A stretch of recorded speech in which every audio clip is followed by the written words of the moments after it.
Wari Mada Madana, tertuang di dalam Prasasti Legor 775 Masehi.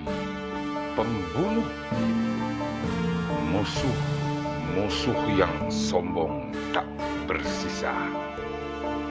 Wariwara Wira Mardana, Prasasti Klurak 782 Masehi. Pembunuh, musuh perwira. Sri Wira Wairi Madana, tertulis di dalam Prasasti Nalanda 860 Masehi. Pembunuh para pahlawan musuh. Ungkapan yang diberikan kepada Raja Sriwijaya yang membawa kemenangan dalam setiap pertempuran.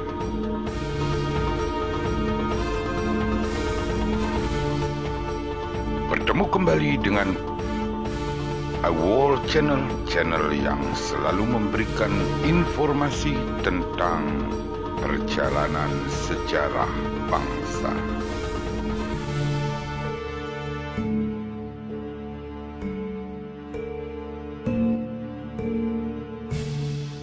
Sebelum lanjut, jangan lupa tetap dukung kami dengan cara subscribe, like, comment, dan share.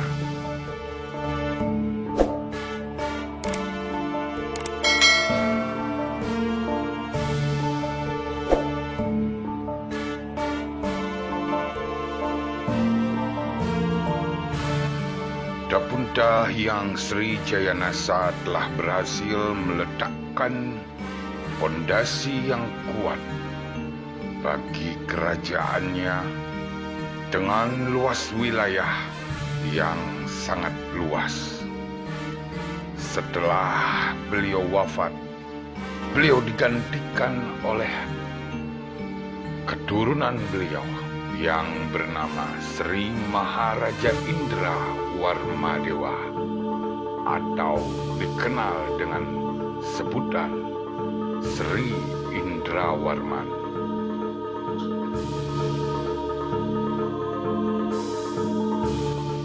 Sri Maharaja Indra Warmadewa atau Sri Indrawarman memerintah kerajaan Sriwijaya sejak tahun 702 Masehi sampai 728 Masehi, merupakan seorang maharaja kerajaan Sriwijaya yang namanya dikenal dalam kronik Tiongkok sebagai Sih Li Topamo. Beliau mengirimkan utusan ke Tiongkok pada tahun 702, 716, dan 724 Masehi.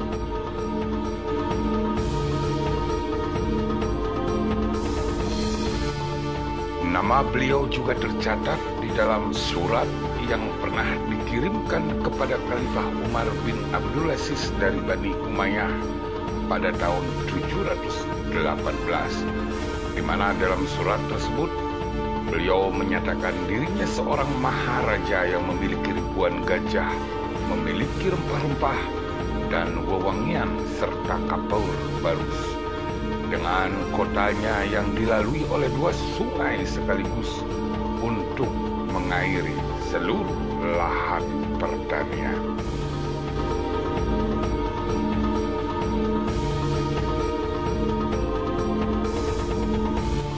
Pada tahun 728 Masehi, berdasarkan catatan dari negeri Tiongkok, ada utusan dari kerajaan Sriwijaya yang datang ke negeri Tiongkok dengan raja yang namanya adalah Liu Teng Wei Kung, dan gelar kerajaannya adalah Omito, yang kemungkinan merupakan kata dari Amerta atau abadi dalam bahasa Sanskerta. Berdasarkan catatan Tiongkok, diperkirakan bahwa sejak tahun 728 Masehi telah ada pergantian raja di kerajaan Sriwijaya. Dan diperkirakan bahwa raja pengganti adalah Raja Wikrama atau yang dikenal dengan sebutan Rudrawarman. Beliau diperkirakan memerintah sejak tahun 728 sampai 742 Masehi. Beliau mengirim utusan ke negeri Tiongkok pada tahun 728 dan 742 Masehi. Semasa pemerintahannya diperkirakan Sriwijaya terus-menerus melakukan ekspansi ke utara sepanjang Selat Malaka dan ke tenggara di sekitar Selat Sunda untuk memastikan hegemoni kerajaan Sriwijaya dalam menguasai jalur perdagangannya.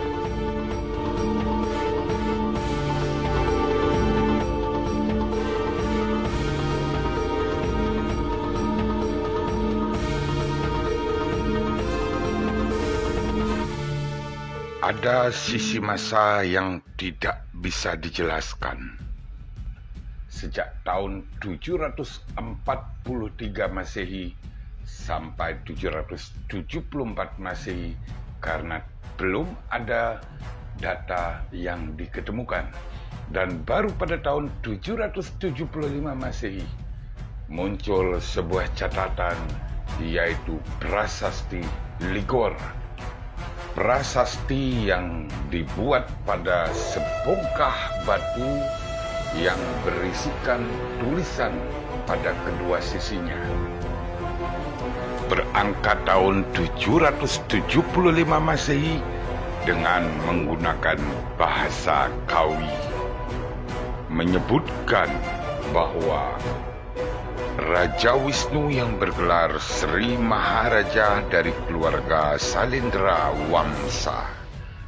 Beliau dijuluki Sarwari Madamatana atau pembunuh musuh-musuh yang sombong tidak tersisa.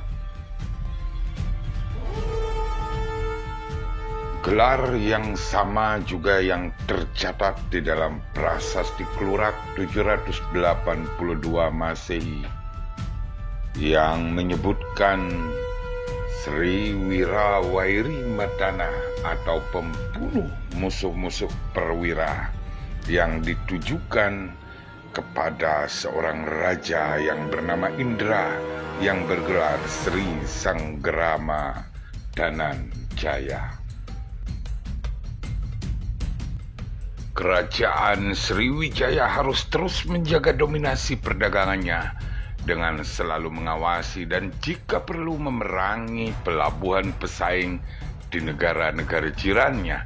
Keperluan untuk menjaga monopoli perdagangan inilah yang mendorong Sriwijaya menggelar ekspedisi militer untuk menaklukkan bandar pelabuhan pesaing di kawasan sekitarnya dan menyerap mereka ke dalam Mandala Sriwijaya, Bandar Melayu di Jambi, Kota Kapur di Bangka, Daruman Negara di Pelabuhan Sunda Jawa Barat, Kalingga di Jawa Tengah, dan Bandar Kedah dan Jaya yang ada di Semenanjung Malaya adalah beberapa bandar pelabuhan yang ditaklukkan dan diserap ke dalam lingkup Mandala Kerajaan Sriwijaya.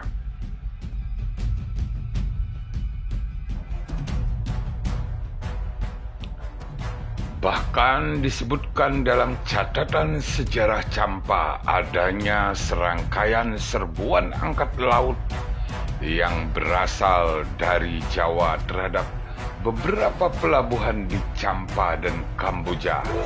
Angkatan laut tersebut kemungkinan adalah angkatan armada Sriwijaya yang saat itu telah dipimpin oleh Wangsa Salendra yang bertempat di Pulau Jawa. Hal ini merupakan upaya Sriwijaya untuk menjamin monopolinya dalam menguasai perdagangan di Laut Asia Tenggara dan menggempur semua pelabuhan pesaingnya.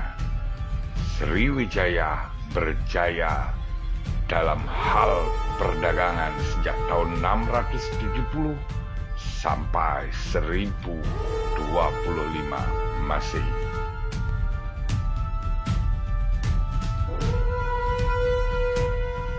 Wangsa Salendra berkuasa sekaligus atas Sriwijaya dan Kerajaan Medang di Jawa, menguasai Sumatera, Jawa, dan bahkan Selat Malaka sampai ke Indochina.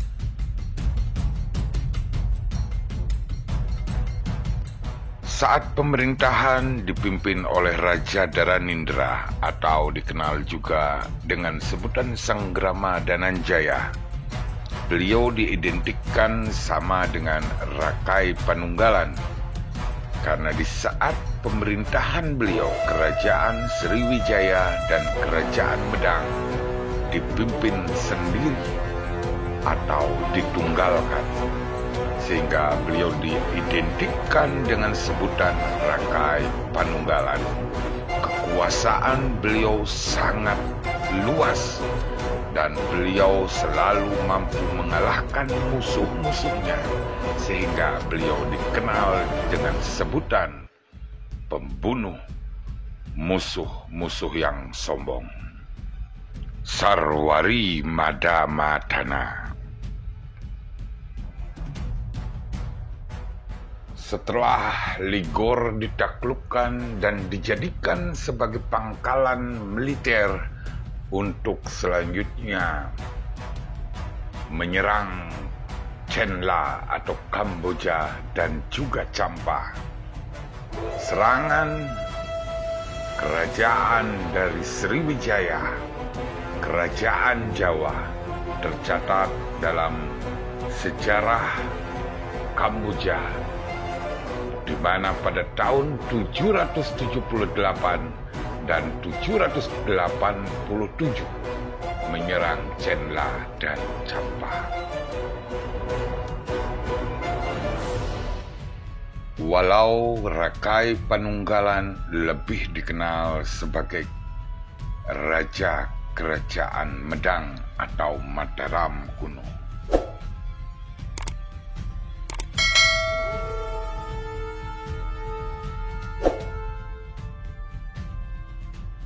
Raja Sriwijaya yang kemudian tercatat selanjutnya adalah Balaputradewa. Tercatat di dalam Prasasti Nalanda yang berangkat tahun 860 Masehi bahwa beliau menyatakan sebagai anak dari Samaragrawira, cucu dari Raja Jawa yang bergelar Sri Wirawairi Madana, pembunuh pahlawan musuh.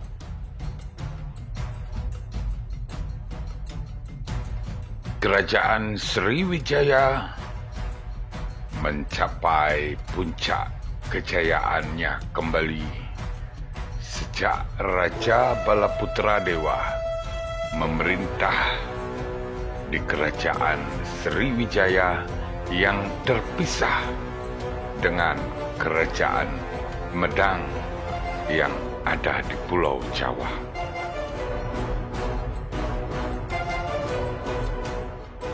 Wangsa Salendra akhirnya terpecah menjadi dua antara Jawa Tengah yang dikuasai oleh Rakai Pikatan dan Pramoda Wardani, sementara Balaputradewa sebagai pemimpin Kerajaan Sriwijaya di Palembang.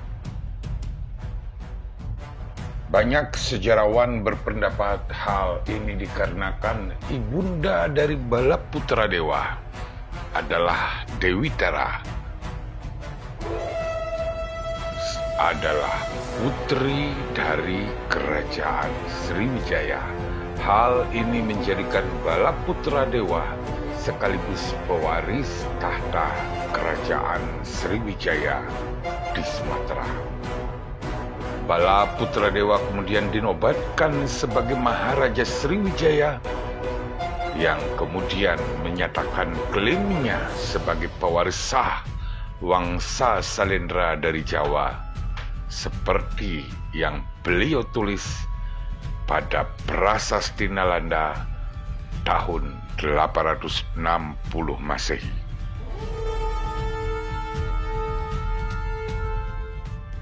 Dengan telah berdirinya kembali Sriwijaya sebagai kerajaan, menimbulkan persaingan dan pertentangan antara Sriwijaya dan Medang. Balaputra Dewa juga mengadukan kejadian ini kepada Dewa Paladewa, Raja Pala di India. Beliau juga meminta agar dibantu di dalam segala hal, dan hubungan yang dekat dengan kerajaan Pala di Benggala kemudian tercatat dalam Prasasti Nalanda, di mana Raja Balaputra Dewa mendedikasikan sebuah biara kepada Universitas Nalanda.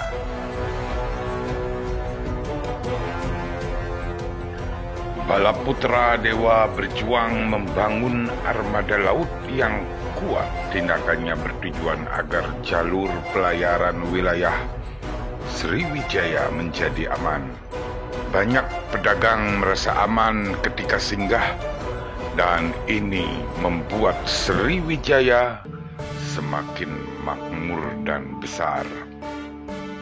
Pada masa pemerintahannya, Sriwijaya berkembang pesat dan mencapai zaman keemasannya.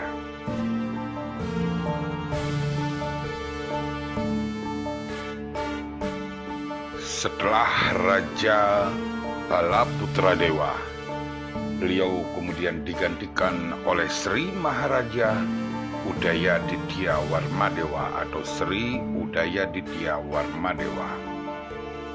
Beliau menjadi Maharaja Sriwijaya dan namanya dikenal dalam kronik Tiongkok pada masa dinasti Song dengan sebutan Selihautasia.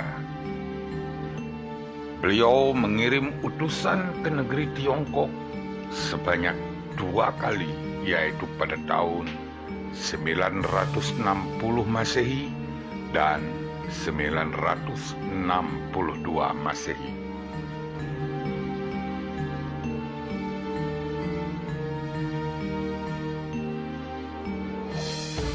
Setelah Raja Sri Maharaja Udayaditya Warmadewa, raja selanjutnya yang memimpin kerajaan Sriwijaya adalah Sri Sudamani Warmadewa. Beliau diperkirakan mulai memimpin kerajaan Sriwijaya sejak tahun 988 Masehi sampai 1008 Masehi. Dalam kronik Tiongkok, beliau dikenal dengan sebutan Selichula Wuni Fumatian Hua. Beliau mengirim utusan pada tahun 988, 992 Masehi, dan pada tahun 1003 Masehi. Beliau juga membuat sebuah candi untuk Kaisar Tiongkok yang diberi nama Cheng Tien Wan Shou atau dikenal dengan sebutan Candi Bungsu.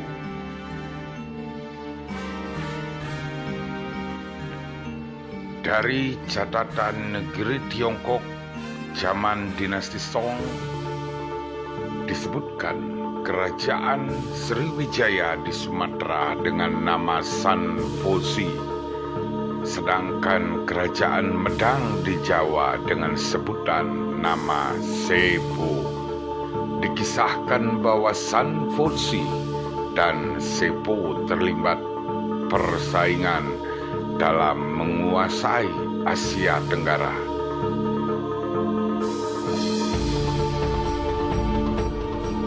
Pada tahun 990 Masehi, Kerajaan Medang di Jawa menyerang Kerajaan Sriwijaya.